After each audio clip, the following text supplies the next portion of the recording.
আসসালামু আলাইকুম, চলে এলাম আবার একটা নতুন ভিডিও নিয়ে। আমরা কালকে আবার গেছিলাম এসপ্ল্যানেড। আমার আন্টি এসে আসানসোল থেকে, তো তার কিছু শপিং করা ছিল, তাই জন্যে গেছিলাম।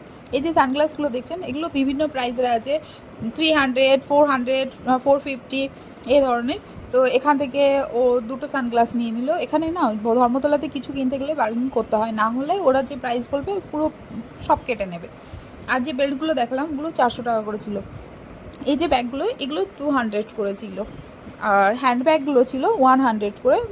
ব্যাগের কালেকশন ধর্মতলাতে খুবই ভালো আছে, বাট এগুলো বেশি দিন টেকে না। এই যে ক্যাপগুলো ফাইয়াস একটা নিয়েছে, এই ক্যাপগুলো ছিল 100 করে। এদের ফিক্সড প্রাইস ছিল, এদের সঙ্গে কোনো প্রাইসের উঁচু নিচু কিছু করা যায় না, তো 100 করেই নিয়েছে। আর এই স্লিপারগুলো ছিল 200 করে, 200, 250, এগুলো ছিল 200 করে। এটা ছিল 250 করে। তো এখান থেকে দুটো স্লিপার নেওয়া হলো, এই দুটোই নিয়েছি। তারপর একটু সিটি মার্ট ঢুকলাম, ওদের কেপরি নেওয়া ছিল, তো সিটি মার্টে ঢুকে কেপরিগুলো নিয়ে নিলাম। তারপর সিটি মার্টের বাইরেই আইসক্রিম ছিল, আমরা একটু আইসক্রিম খেলাম।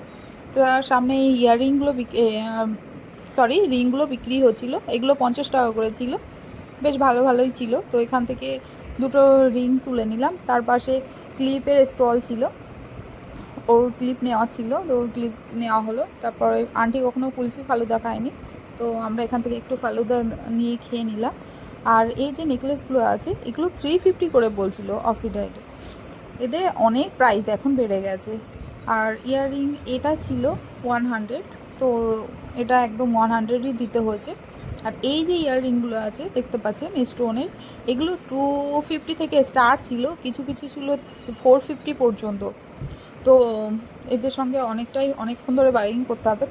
তারপরে এই কুর্তির দোকান থেকে আমি কুর্তি নিয়েছিলাম ঈদে, তো আন্টিকেও ওনার কাছেই নিয়ে গেলাম, কারণ এনার কাছে কুর্তিগুলো বেশ ভালো থাকে। এই কুর্তিটা খুব ভালো লেগেছিলো, তো এটা নেওয়া হলো। আল্লাহ হাফিজ।